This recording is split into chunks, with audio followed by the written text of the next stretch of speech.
If you've looked at any condos in Portland's Pearl District, you've probably had this moment. The location's perfect, the space is perfect, even the price looks good.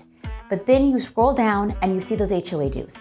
$800 a month, $1,000 a month, $1,225 a month. And then you think, oh my God, what does this mean? Today we're gonna talk about Pearl District condos and how HOAs are determined, what they mean, what the value you get, and what kind of things you should think about to make a decision on buying your next condo.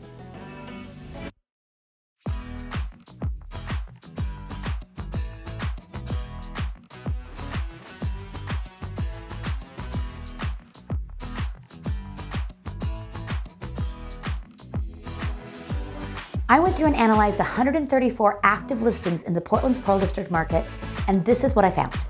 HOA dues matter because they're not optional. They're part of what the lender looks at when they're thinking about their payment. They're part of what you need to consider on a monthly basis. And then you need to think about, what do those HOA dues get you? What's included in those HOA dues?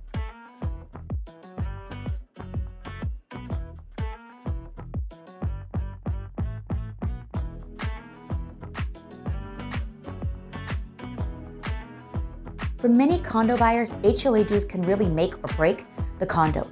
And sometimes when I'm talking to buyers, they get all excited because the HOA dues are really low. And I'm here to tell you today, that's not always good. If the building doesn't have enough money to take care of the problems that are going to be needed to be taken care of in the future, if the HOA is not paying attention to those future issues, you're actually going to end up with large special assessments. So sometimes it's a disadvantage if your HOA dues are too low and the building's not paying attention.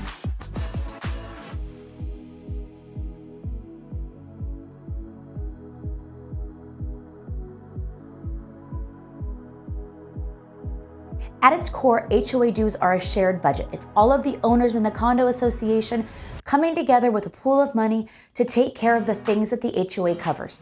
Generally speaking, that's exterior maintenance, that's water, sewer, garbage, inside building maintenance like lobbies and carpet and paint. It's your roof, it's your sewer line, it's all of those big mechanicals that the building needs. In fact, one of the things interesting that we found as we look at this data is the bigger the building, the more units there are in the building, the lower each person pays because there are more people to share those big expenses. Some of our smaller, more boutique, fancy buildings actually have a higher price per square foot on the HOA.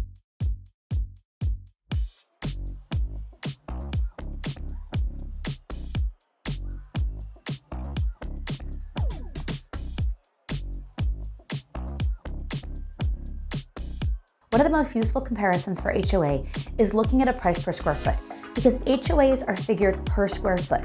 So the bigger your unit is, the more square footage you have, the higher your HOAs are going to be.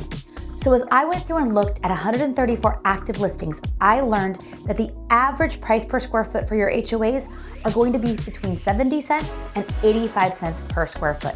That's actually a pretty tight range if you think about it. Lower cost examples are the Flanders Lofts at 52 cents, the Civic at 64 cents, and the Edge Lofts at 66 cents per square foot. Some of the more expensive ones, the Casey, that's a great example of the smaller boutique buildings. The Casey HOAs are currently sitting at $1 a square foot. The Cosmopolitan, a very nice building as well with lots of amenities, although we'll get to that in a minute, is $1.07 per square foot, and the Empress is $1.25 a square foot. That's a really interesting example that we're gonna have to delve into a little bit deeper.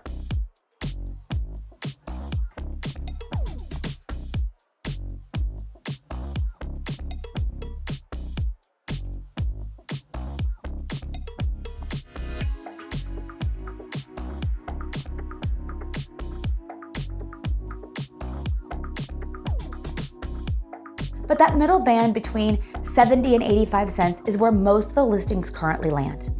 Imagine two similar condos. Condo A has HOA dues of 65 cents per square foot, but Condo B has 90 cents per square foot. What does that mean to you on your actual numbers? Let me tell you. At first glance, Condo A seems cheaper, but Condo B actually includes more. It includes gas, hot water, and management. Once you factor these costs in, you actually might not see much of a difference on your monthly payment. So lower dues aren't automatically better. They just reflect what's bundled in. One of the questions I often get asked is if there's a concierge, does it cost more? Am I paying more per month for my HOA if there's a concierge? And very interestingly, one of the things I found in this research was no, you don't pay more for the concierge. As a general rule of thumb, that wasn't a big factor on the buildings that had higher HOAs versus lower HOAs.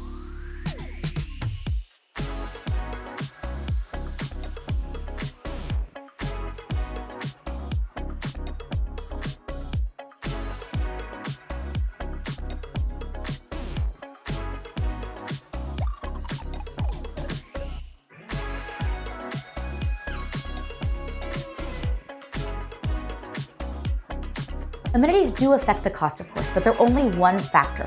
The age, the building size, and what's included as far as utilities go are really a much better determinant on what you can expect your HOA dues to be. One thing HOA dues alone can't tell you is the financial health of the organization. The HOA dues are just one factor.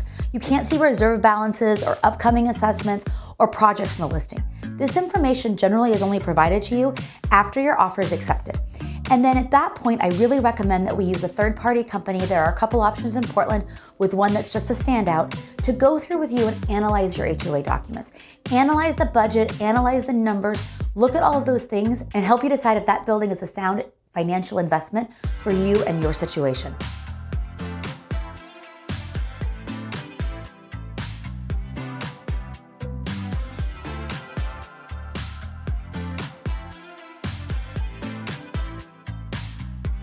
So here's how to use this information. Compare the dues per square foot, not just the total. Check what's included in those dues.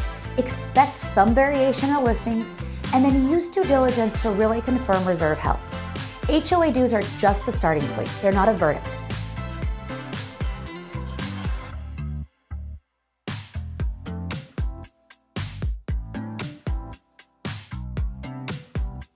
If you found this information helpful, subscribe for more Portland insights. And if you have questions about a specific building, reach out. I'm happy to talk.